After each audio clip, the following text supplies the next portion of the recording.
Hello, I'm Casey Aiken, and this is 21 This Week. Coming up next, what are the implications of the dueling ballot questions A and B?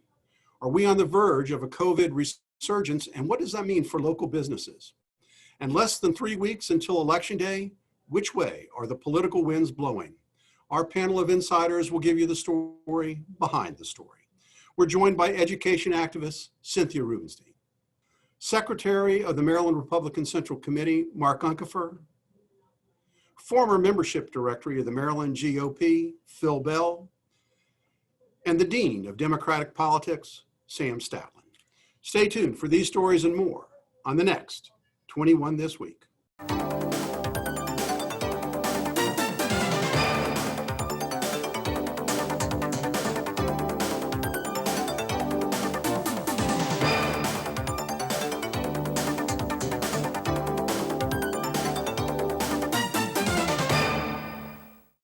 What an exciting year it is. There are competing ballot questions on the general election ballot this year. Over the past several weeks, we've had special guests on to address the various questions C and D. And today we're joined by the sponsor of question B, Robin Ficker, who's here to discuss that question. Robin, welcome to the show. Nice to be here. Actually, we have 15,620 sponsors, 60% of which were Democrats that signed this petition. They're the sponsors, not me. But I'm happy. I appreciate the distinction, but you're the point man on all this. So let me ask the formulated question, and then we'll get into the nitty gritty of the question. Now, when I read the text for both questions A and B, Robin, and they both deal with how taxes can be raised in Montgomery County, I get a headache from trying to figure out what they are both trying to say. And you are the advocate for question B. So explain why Montgomery County voters should support ballot initiative B. Well, the voters of Montgomery County have a headache because we just recently got a 9% property tax increase that was supposed to last, quote, a generation, unquote. But the council and executive want another big increase because they've spent themselves into a hole, and when they're in a hole, they're still digging. It's getting deeper. We don't want another 9% increase ever again because such an increase stuffs minorities into apartments. It increases rents because the property tax increases are passed through, and it also shoves a lot of housing into the unaffordable category. We're not saying cut taxes. We're saying limit increases to the rate of inflation. That's all we want to do.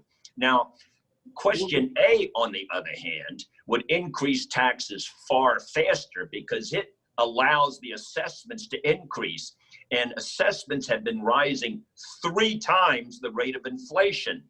From 2003 to 2017, assessments rose 129%. So if that had been in effect, property tax revenues would have increased 129%. But under the present charter limit, which has been in existence for 30 years, the inflation has increased not 129%, 41%. So it has limited the amount of tax increase.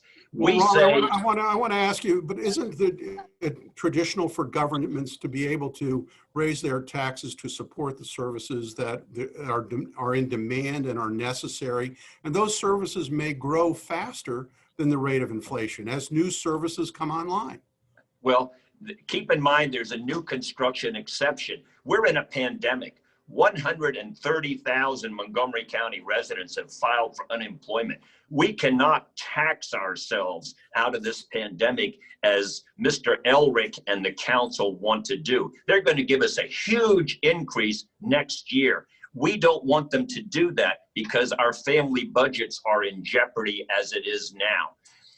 We cannot afford question A because it allows much bigger increases. An inflation limit is fine. Now, I want to ask also, Why has David Blair contributed $100,000 to try to defeat question B? What's the quid pro quo? I don't know if that's really germane to the topic, Robin. The real question is whether or not government needs some flexibility in how it manages its money. And is question A better than question B? No, because question A gives the county 3 times as much money to manage, and we can't afford that now. We're saying limit your increase to the rate of inflation. You know what the second biggest part of the county budget is? Debt service. That's jeopardizing our triple bond rating, the county overspending. They need to control their spending. They need more pay as you go. They're trying to dip into the health benefits savings plan to balance the budget. We cannot continue to treat Montgomery County residents as an ATM. And that's why question B was so popular with people regardless of race, income level, or neighborhood. Well, Robin, I wish we had more time to talk about this.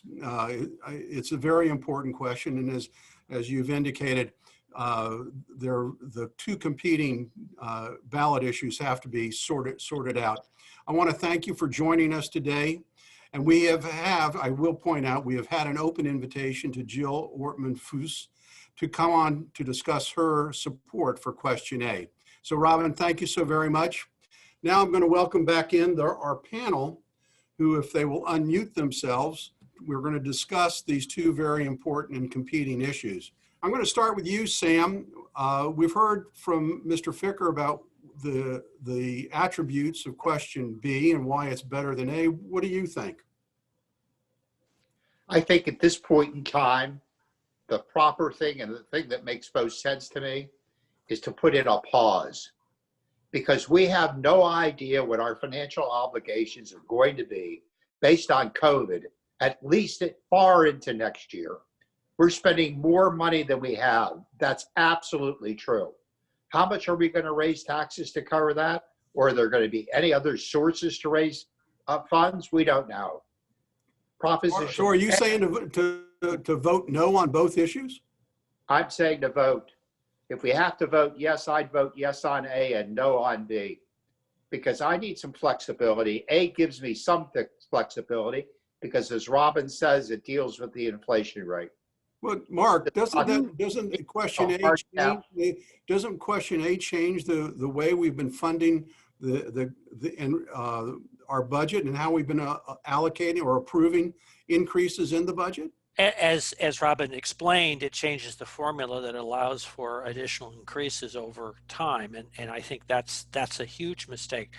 Here's the issue. Housing affordability has been very challenged in Montgomery County. I don't think you have to be on the left or the right to acknowledge that as a problem. And what this issue addresses, obviously there are a variety of ways to tax. This addresses the burden that higher and increasing property taxes puts on housing affordability in the county. Well, I want to pipe in here, Sam. Commercial properties as well, and the way the current formula works is we've never been able to recoup or keep up with the commercial value of properties. This kind of balances that and makes it fair across the board between commercial and residential real estate. Look, in my house. Let me tell you something, Sam. No. As a result of the COVID, commercial real estate values are going to plummet because we've got lots of vacancies, and we're going to have more vacancies in our commercial buildings, and so commercial valuation is going to go down, not increase. That's we need to look at something. The flexibility of preposition A, because if the commercial property drops in value, there'll be no tax increase. It's a self-imposed check, which is why I like it.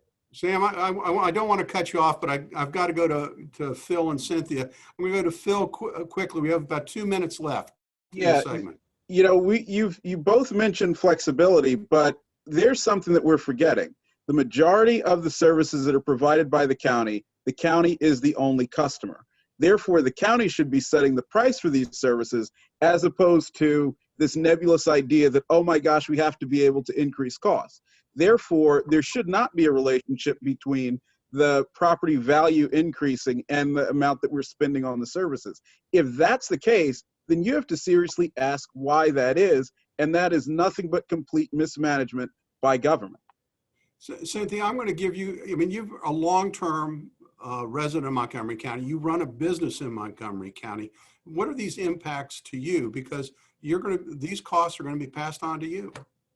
Well, I want to talk a little bit about the author of Question A, who is Andrew Friedson, who is one smart guy who used to work for Peter Franchot and was able to answer Robin Ficker in a forum the other day and show him the superiority of Question A over Question B.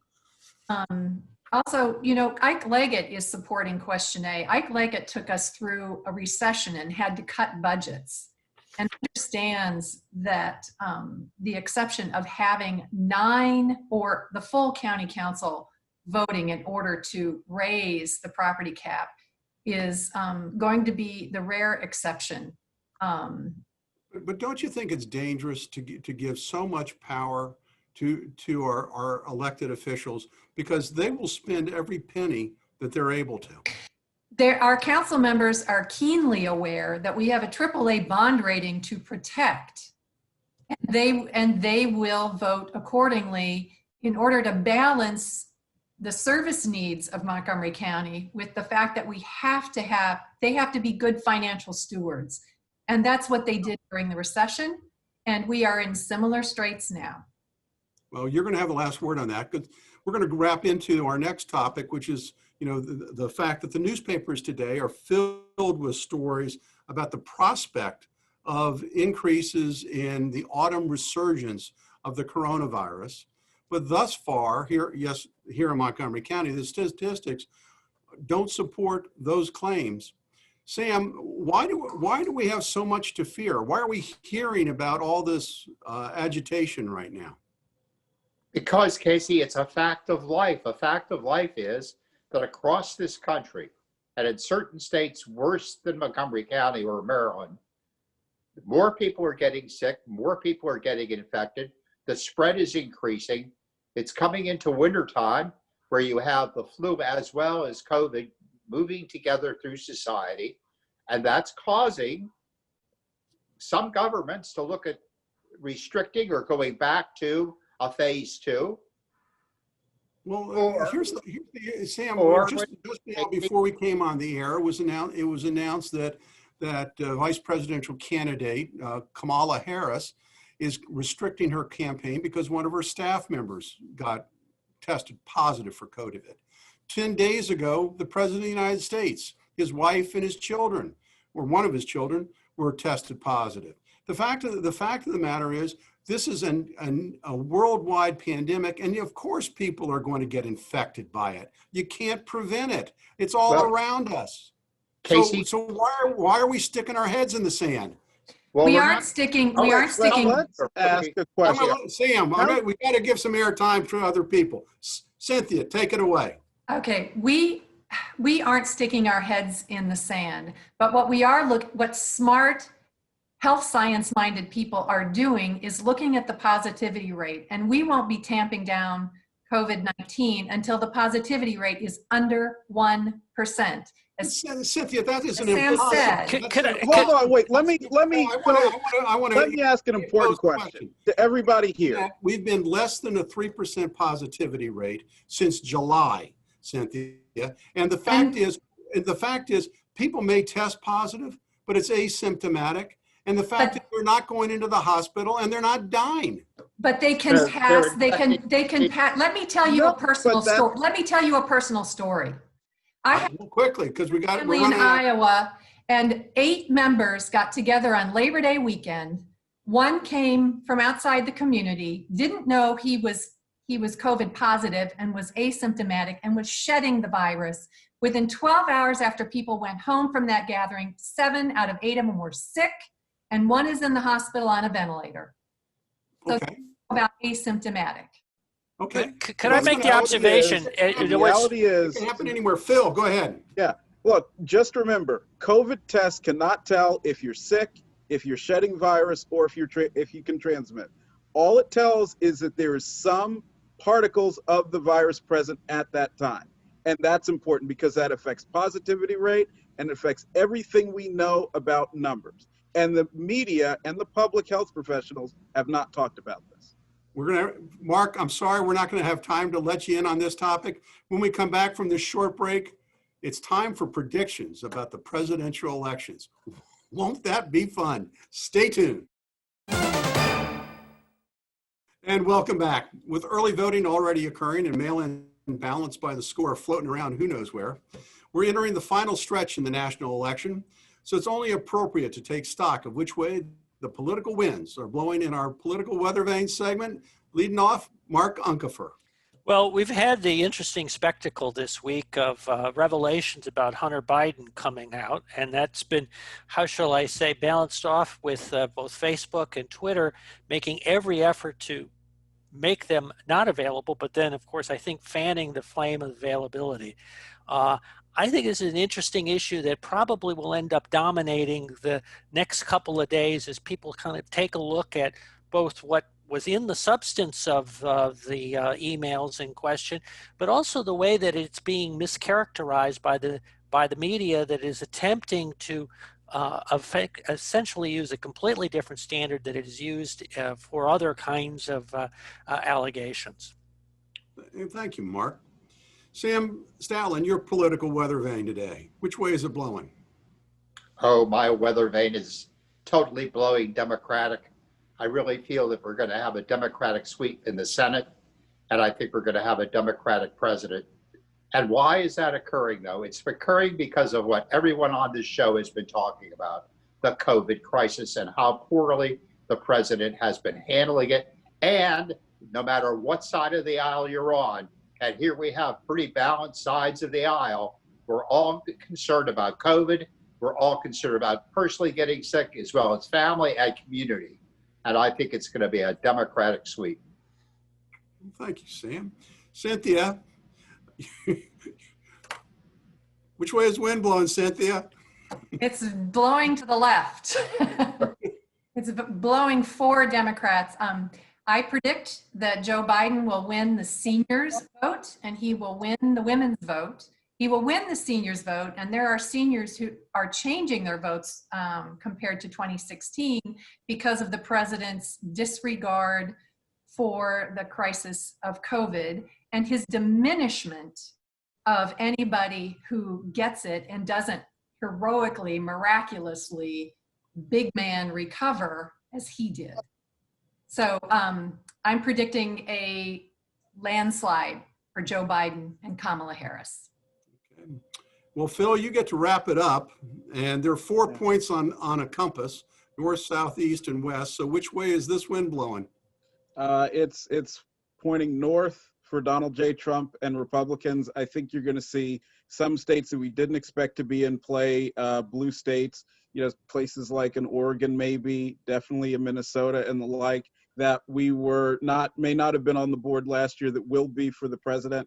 And I agree in that COVID does matter, but I think it matters in ways that are a lot different. I think you have a lot of people like me who are not afraid of getting sick and that are very, very hurt by the fact that we're cut off from others. Even though I disagree with a lot of the people on this panel, it's so much better when you're in person and can see each other and kind of yell at each other right there. I think there's a lot more Americans who have that yearning and that desire, and they love the fact that the president beat the virus and was so willing to say, hey, you know what, I did it, you can do it too, we as a nation can. So I think that's going to be a landslide for him. I think Nancy Pelosi has to start worrying about her job, and I think Mitch McConnell can probably start wondering what kind of furniture he'd like to add to his office.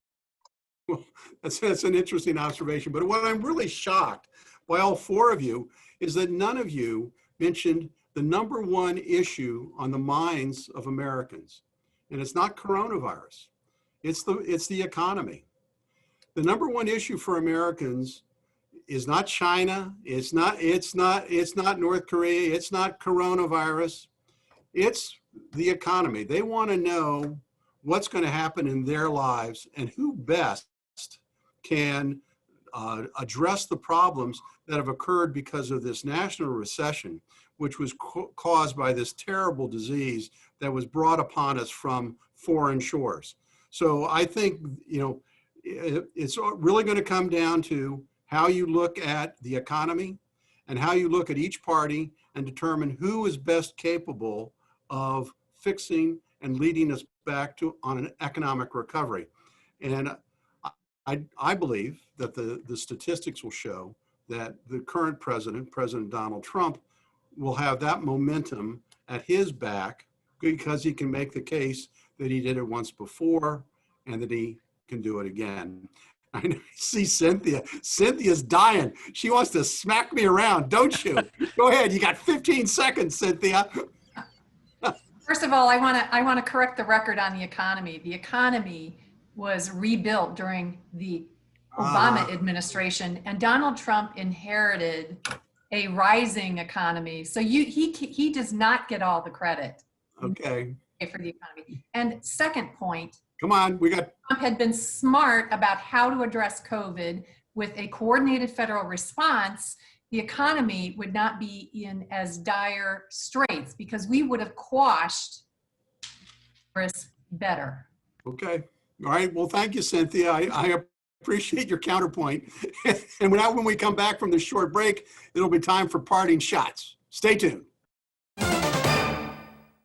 And welcome back. Now with parting shots, Sam Statland. I want to give a big shout out and a congratulations to the Montgomery County and State Board of Elections. I'd use myself as an example. I received my absentee ballot on the 18th. I mailed it out on the 19th. I received a text message that my ballot has been received at the Board of Elections, which I think goes a long, long way to convince me, a former board member of the board, as well as the public, that our voting for this election is going smoothly, that everyone's vote will count, and we will get a result of the people. Go Board of Elections. Thank you, Sam. Cynthia Rubenstein, your parting shot. Okay, election related parting shot. I'm looking at the Senate, and I'm expecting Democrats to pick up between 2 and 4 Senate seats, and that would include Mark Kelly in Arizona. That would include Sarah Gideon in Maine. I'm hoping for my own home state that Teresa Greenfield defeats Joni Ernst. And the big prize would be Jamie Harrison beating Lindsey Graham in South Carolina. If that happens, there would be 2 Black senators from South Carolina. What a country it would be. Thank you, Cynthia. Parting shot, Phil Bell. My parting shot goes out to Merriam-Webster. So apparently, Amy Coney Barrett said something that's totally normal, sexual preference. It's a term I use with no problem, and neither should have a problem using it. But the dictionary company went back and decided, no, that's now offensive, and added it in. I grew up in a time where if you needed a definition of something, you could go to the dictionary because you could rely on it. Now you can't rely on the dictionary because it too has become corrupted by far left extremists. So parting shot to Merriam-Webster. Thank you, Phil. You just can't trust nobody these days, can you? All right, Mark Uncapher, your parting shot. Well, thank you. I'm looking ahead to the General Assembly, and one of the issues that will come up at the very beginning will be whether or not to override the governor's veto of the Kirwan Commission. This was something that was passed at the last days of the session, and the governor has vetoed it. And I wanted to acknowledge that Controller Francho has said that going forward with Kirwan in the face of the pandemic would be an example of inexcusable bad judgment. So I commend him for saying that, and I encourage his Democratic colleagues to follow his advice. Thank you, Mark. I want to thank the panel for being here today. I also want to thank our special guest, Robin Ficker, who talked about question B. These ballot initiatives are very important for the citizens of Montgomery County, and we ought to take them seriously because they'll have a direct impact on our lives. I want to thank the panel. I want to thank our audience for tuning in each and every week to Montgomery County's hardest hitting political talk show. For 21 this week, I'm Casey Aiken.